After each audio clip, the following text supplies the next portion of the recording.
اعوذ باللہ من الشیطان الرجیم بسم اللہ الرحمن الرحیم۔ محترم بھائیوں اور بہنوں، آج کا جو وظیفہ ہے اس کو کرنے کے بعد آپ کو اتنی دولت ملے گی جتنی مانگو گے، اللہ کے حکم سے ملے گی۔ آپ نے اگر پورے یقین کے ساتھ یہ وظیفہ کیا تو انشاءاللہ یوں کہہ لو آپ کے ساتھ معجزہ ہی ہو جائے گا۔ اگر آپ قرضے میں ڈوب چکے ہیں، آپ نے لوگوں کا قرضہ دینا ہے، انشاءاللہ اس وظیفے کو کرنے کے بعد آپ کا لینے والا ہاتھ دینے والا ہو جائے گا۔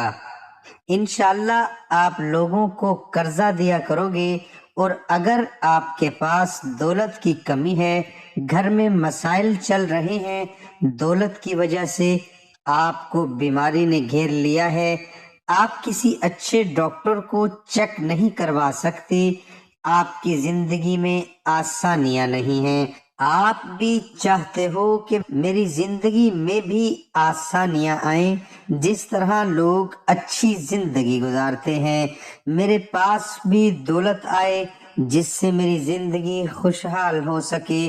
اگر آپ کے ساتھ بھی کچھ ایسے مسائل ہیں تو انشاءاللہ آپ اس وظیفے کو کریں، پورے یقین کے ساتھ کریں۔ اللہ تعالیٰ کے حکم سے اللہ تعالیٰ آپ کو بہت دولت عطا کریں گے، آپ کی زندگی میں خوشیاں آ جائیں گی۔ تو محترم بھائیوں، وظیفے کا طریقہ کار اچھی طرح جان لیں۔ یہ وظیفہ آپ نے رات کو کرنا ہے۔ رات سے مراد یہ ہے مغرب کے بعد بھی کر سکتے ہو، عشاء کے بعد بھی کر سکتے ہو، جب آپ کو وقت ملے رات کو 10-11 بجے بھی کر کے سو سکتے ہو، اور اگر آپ اس کو دن میں کرنا چاہیں تو کر سکتے ہیں، لیکن بہتر رات کو ہے۔ اس کے بعد جب آپ نے یہ وظیفہ کرنا ہے، آپ پاک صاف ہوں، آپ کا وضو بھی ہو، آپ چاہیں تو کسی نماز کے بعد اگر کریں گے تو اسی وضو میں یہ وظیفہ بھی کر سکتے ہو۔ مثال کے طور پر آپ نے مغرب کی نماز پڑھی، آپ مصلی کے اوپر بیٹھے ہو تو وہیں بیٹھ کر آپ نے یہ وظیفہ کر لیا، 4 سے 5 منٹ لگیں گے وظیفہ کرنے میں، یا عشاء کی نماز پڑھی فوراً آپ نے یہ وظیفہ کر لیا۔ لیکن اگر نماز آپ نے پڑھ لی ہے اور آپ کسی کام میں لگ گئے ہو، کھانا کھانے لگ گئے ہو، تو آپ پھر وظیفہ کرو گے تو آپ کو وضو کرنا ہوگا، وضو کر کے یہ وظیفہ کرنا ہے، پاک صاف ہوں اچھی طرح۔ آپ جب یہ وظیفہ کرو گے، آپ اکیلے ہو، کوئی بھی شور والی جگہ نہ ہو، آپ نے اکیلے روم کے اندر بیٹھ کر یہ وظیفہ کرنا ہے، یا مصلی کے اوپر جہاں بھی بیٹھ کر آپ نماز پڑھو گے، اور کمرے میں آپ نماز پڑھتے ہو، کھلے صحن میں پڑھتے ہو، جہاں بھی بیٹھ کر آپ نماز پڑھو گے، اس چیز کا خاص خیال رکھنا ہے۔ ادھر آپ وظیفہ کر رہے ہو اور ساتھ آپ کے اتنی اونچی اونچی آوازیں آ رہی ہوں، مختصر یہ کہ خاموشی میں اس وظیفے کو کرنا ہے۔ تو سب سے پہلے آپ نے اعوذ باللہ من الشیطان الرجیم بسم اللہ الرحمن الرحیم پڑھنا ہے، 7 مرتبہ پڑھنا ہے اس کو۔ اس کے بعد ایک چیز یاد رکھیں، جب آپ نے یہ وظیفہ کرنا ہے کسی کو بتانا نہیں ہے۔ ایک چیز دیکھی گئی ہے، اکثر دیکھی گئی ہے کہ کوئی بھی کام کسی کو بتا کر کرو، کوئی قیمتی کام، کوئی کامیابی والا کام کسی کو بتا کر کرو تو اکثر وہ کامیاب نہیں ہوتا، بیچ میں ہی رہ جاتا ہے۔ لیکن زیادہ تر یہی دیکھا گیا ہے کہ جب کسی کو کام بتاؤ تو وہ بیچ میں ہی رہ جاتا ہے، وہ مکمل ہوتا ہی نہیں ہے۔ محترم بھائیوں، ایک اور بات بتا دوں کہ اگر آپ کا میاں بیوی کا رشتہ ہے اور کوئی بھی رشتہ ہے جو بہت پیار محبت کا ہے، آپ کو اس پر اعتبار ہے، تو آپ اس کو ضرور بتا سکتے ہیں، اور اس کو یہ وظیفہ بھی بتا سکتے ہیں، اس کی قسمت بھی چمک سکتی ہے۔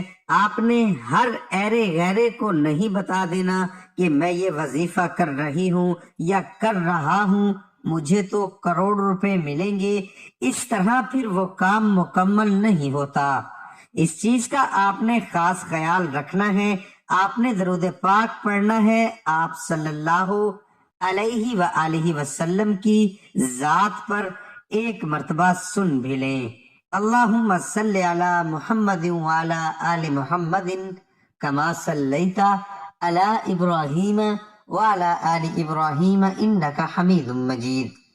اللہم بارک علی محمد وعلی آل محمد کما بارکت علی ابراہیم وعلی آل ابراہیم انک حمید مجید۔ 7 مرتبہ آپ نے یہ درود پاک پڑھنا ہے آپ صلی اللہ علیہ وآلہ وسلم کی ذات پر۔ اور اگر کسی میرے بہن بھائی کو یہ درود شریف نہیں آتا، اکثر آتا ہی ہے کیونکہ یہ درود ابراہیمی ہے، نماز والا ہے، اگر کسی کو نہیں آتا تو وہ چھوٹا پڑھ سکتا ہے، بڑا پڑھ سکتا ہے، جو اس کو آتا ہے درود پاک وہ پڑھ سکتا ہے، بھلے ہی وہ چھوٹا ہو۔ اس کے بعد آپ نے اللہ تعالیٰ کے یہ 2 اسم پڑھنے ہیں، 21 مرتبہ پڑھنے ہیں۔ یہ اسم کون سے ہیں یہ جان لیں۔ الوہاب، اس کا مطلب یہ ہوتا ہے سب کچھ عطا کرنے والا۔ دوسرا الرزاق، بہت بڑا روزی دینے والا۔ محترم بھائیوں، یہ 2 اسم اللہ تعالیٰ کے آپ نے اچھی طرح پڑھنے ہیں، جلدی نہیں آپ نے کرنی، آہستہ آہستہ آرام آرام سے آپ نے پڑھنے ہیں۔ کہنے سے مراد یہ ہے کہ لفظ نہیں کھانا کہ جلدی جلدی پڑھ لوں، پورے یقین کے ساتھ یہ وظیفہ کرنا ہے۔ اور اگر آپ تعداد زیادہ بڑھانا چاہیں تو آپ زیادہ بھی بڑھا سکتے ہیں، لیکن کم نہیں کرنی۔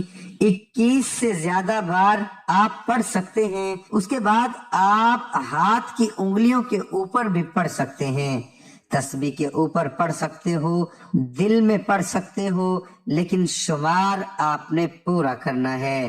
آپ جیسے بھی پڑھنا چاہیں ان 2 اسموں کو پڑھ سکتے ہو۔ اور ایک چیز، الوہاب الرزاق، یہ 1 مرتبہ شمار ہوگا۔ اس کے بعد آپ نے یہ قرآن پاک کی چھوٹی سی سورت ہے، سورت کوثر 2 لائنوں کی ہے، آپ نے اس کو 7 مرتبہ پڑھنا ہے۔ آپ کا صرف 1 منٹ لگے گا، لیکن سمجھنے میں آپ کو 6 سے 7 منٹ لگیں گے۔ جب چیز سمجھائی جاتی ہے اس کو اچھی طرح سمجھا کریں۔ تو لوگ ویڈیو کو آگے کر کر کے دیکھتے ہیں، پھر وظیفہ اثر نہیں کرتا، کیونکہ میں کچھ چیزیں بول کر بتا دیتا ہوں، سب کچھ لکھ کر نہیں بتاتا۔